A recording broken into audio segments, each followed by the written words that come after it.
Hello everyone, welcome to N Academy. I hope आप सभी लोगों की जो प्रिपरेशन है वो बहुत अच्छी चल रही होगी। 2 महीने से भी कम का टाइम बचा है, तो अब पूरी जान उसमें झोंक देनी है ना। अब थ्योरी बार बार रिवाइज करने से अच्छा है कि आप क्वेश्चंस की प्रैक्टिस करें, टेस्ट सीरीज दें, है ना। और जितने जो इंपॉर्टेंट टॉपिक्स हैं हर सब्जेक्ट में, अगर आप प्रीवियस ईयर के क्वेश्चंस के थ्रू होके गए होंगे तो आपको समझ में आएगा कि हाँ कि कुछ 4-5 चैप्टर कुछ ऐसे मिल रहे हैं हर सब्जेक्ट में जिनसे बहुत ज्यादा क्वेश्चन पूछ रहे हैं, जिनकी फ्रिक्वेंसी बहुत ज्यादा है क्वेश्चन आने की। तो आप उन पे और ज्यादा फोकस करिए, ठीक है ना। उनमें एरर बिल्कुल खत्म कर दीजिए, कॉन्सेप्ट में कोई प्रॉब्लम नहीं होनी चाहिए, कोई दिक्कत हो तो बुक से कंसल्ट करिए और बुक से क्वेश्चंस भी लगाइए। जितना ज्यादा आप क्वेश्चंस लगाएंगे उतना ज्यादा आपका कॉन्सेप्ट भी क्लियर होगा, फॉर्मूले याद हो जाएंगे, है ना। और जो कैलकुलेशन एरर है वो भी दूर हो जाएगी। और कैलकुलेटर पर स्पेशली ध्यान देना, है ना। आपसे जो कैलकुलेशन करनी है सारी किस पे करनी है, जो गेट वाला कैलकुलेटर है उसी पे ही करनी है, ठीक है ना। तो भाई बात मैं कर रहा था कि इंपॉर्टेंट, क्योंकि हर सब्जेक्ट से हमारे कुछ इंपॉर्टेंट टॉपिक्स निकल ही आते हैं। बस वही हम लोग आज बात करने वाले हैं आज के इस सेशन में कि important topics of application of thermodynamics, thermal application जिसको बोलते हैं, जिसमें हम लोगों का refrigeration and air conditioning, IC engine and power plant engineering आता है, थर्मोडायनेमिक्स के एप्लीकेशन। क्लियर। तो इसके बारे में बात करेंगे। और जो गेट एकेडमी पे, अन अकेडमी पे जो अवेलेबल है कोर्स थर्मल एप्लीकेशन का, मेरा ही पढ़ाया हुआ है, ठीक है ना। तो उसमें कैसे लेक्चर डिवाइडेड है, कैसे उसमें पढ़ाया गया है, किन किन चीजों को कवर किया गया, उस पर भी बात करेंगे। Complete video lecture information. Start करते हैं हम लोग पहले video lecture information thermal application. जैसे आप देख रहे होगे फर्स्ट चैप्टर है steam turbine power plant, introduction, steam power plant efficiency, specific steam conjunction, heat rate, comparison between Carnot and Rankine, methods of improving efficiency, reheat cycle, ideal regenerative cycle with closed feed water heater, है ना, open feed water heater, binary vapour cycle, calculation, examples, steam turbine introduction, impulse reaction turbine, reaction steam turbine example, GATE previous year question, complete revision. तो अगर आप देखोगे तो पूरा chapter detail में एक एक छोटे छोटे टॉपिक को कवर किया गया है। और उसके साथ आप देखोगे टॉपिक के साथ इसकी ड्यूरेशन भी लिखी है, ताकि आप अच्छे से प्लान कर सको कि किस दिन कहां तक पढ़ना है और कितने पार्ट को कवर करना है, ठीक है ना। तो ये तो हमारा पहला चैप्टर है। सेकंड चैप्टर की बात करें तो गैस टरबाइन पावर प्लांट, है ना। तो gas turbine power plant, Brayton cycle, cycle efficiency, pressure ratio, Brayton cycle with regeneration, intercooling, reheating, specific fuel consumption, है ना। फिर उसके बाद एग्जांपल्स, कन्वेंशनल एग्जांपल, बड़े एग्जांपल जिसमें ऑलमोस्ट सारी थ्योरी, सारा कॉन्सेप्ट कंप्लीट हो जाता है। Compressor, reciprocating compressor, volumetric efficiency, isothermal efficiency, ठीक है ना, free air delivery, multi stage compression, GATE previous year questions. तो आप देखोगे विद एग्जांपल पूरी थ्योरी डिटेल में एक एक पॉइंट कवर किया गया है ना। अगर आप चाह रहे हो इस कोर्स को करना तो बहुत ही इजी है, आप जी ड्राइव या पेन ड्राइव कोर्स को भी ऑर्डर कर सकते हो और वीडियो ऑन डिमांड, ठीक है ना, अन अकेडमी लर्निंग ऐप को डाउनलोड करके वहां से भी ले सकते हो। चैप्टर 3 आईसी इंजन, है ना, introduction, classification, SI, CI, 4 stroke, 2 stroke, भाई इसमें डिफरेंशिएशन, कभी कभी एक नंबर का क्वेश्चन आ जाता है एग्जाम में। Air standard cycle, spark ignition engine, auto cycle, combustion in SI engine examples, ठीक है ना। फिर compression ignition, CI engine, diesel cycle, है ना। फिर एग्जांपल्स, डुअल साइकिल, दोनों में कंपैरिजन बहुत इंपॉर्टेंट है। बहुत क्वेश्चन पूछे गए हैं गेट एग्जाम में ऑटो और डीजल साइकिल में कंपैरिजन पे, ठीक है ना। उसके बाद फिर air fuel ratio, engine testing, actual versus theoretical PV diagram, है ना, complete revision with gate questions. तो ये था हमारा आईसी इंजन। रेफ्रिजरेशन की बात करें, इंट्रोडक्शन, रिवर्स कार्नोट साइकिल, क्योंकि भाई रिवर्स कार्नोट साइकिल इसकी आइडियल साइकिल होती है ना। Vapour compression cycle, reverse Carnot cycle versus VCRS, effect of various properties, है ना। उसके बाद आप देखोगे air air refrigeration, cascade refrigeration system, vapour absorption system, ठीक है ना, condenser, compressor, refrigerant properties, refrigerants, ठीक है ना, एक्सपेंशन डिवाइस, सब कुछ डिटेल में कवर किया है, हर एक चीज। उसके बाद बात करोगे आप एयर कंडीशनिंग, है ना, इंट्रोडक्शन, साइकोमेट्री, साइकोमेट्रिक प्रॉपर्टीज, भाई यहीं से ज्यादा क्वेश्चन आता है। अगर हम लोग गेट एग्जाम की बात करें तो साइकोमेट्रिक प्रोसेस तक हमारा सिलेबस होता है, लेकिन उसके बाद भी ठीक है ना। अच्छा, इससे भी क्वेश्चन आता है हमारा एडियाबेटिक मिक्सिंग ऑफ एयर्स, ठीक है ना, sensible heat factor, bypass factor, ये नहीं आता है गेट में, लेकिन बाकी सारे एग्जाम में आता है। Summer air conditioning, clear. फिर प्रीवियस ईयर क्वेश्चन, तो आप देखोगे तो डिटेल में सारे के सारे टॉपिक को कवर किया गया है ना। और इसका वेटेज भी अच्छा खासा होता है। जैसे इस साल कहें तो इस साल थोड़ा सा कम क्वेश्चन आया है, अदरवाइज 7-8 नंबर का यहां से आराम से आता है। 7-8 मार्क्स का, 7 to 8 मार्क्स का आप बात करोगे तो थर्मल एक्सप्लिकेशन में आराम से यहां से क्वेश्चन आते हैं, है ना भाई। रेफ्रिजरेशन और एयर कंडीशनिंग की अगर हम लोग बात करें इंपॉर्टेंट टॉपिक्स की, तो रेफ्रिजरेशन में भाई 2-3 टॉपिक बहुत बहुत बहुत इंपॉर्टेंट है, जहां से ऑलमोस्ट आपको क्वेश्चन मिल जाता है। एक वेपर कंप्रेशन साइकिल, है ना, कभी कभी आपको सिंपल हीट पंप और रेफ्रिजरेशन साइकिल की सीओपी का क्वेश्चन मिल जाता है, ठीक है ना, वेपर कंप्रेशन साइकिल।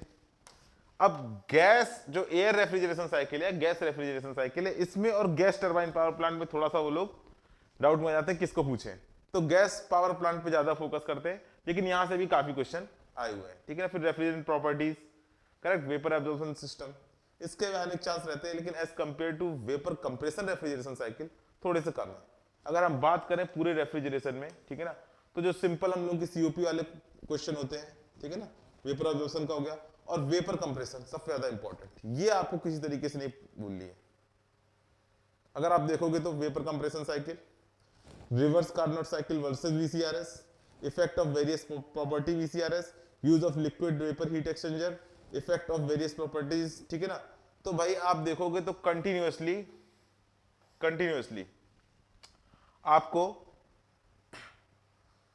यहां पे, है ना, सब्जेक्ट को डिटेल में इस साइकिल को कवर किया गया। क्यों? क्योंकि ये सबसे ज्यादा इंपॉर्टेंट एग्जाम में काफी पूछी जाती है, क्लियर।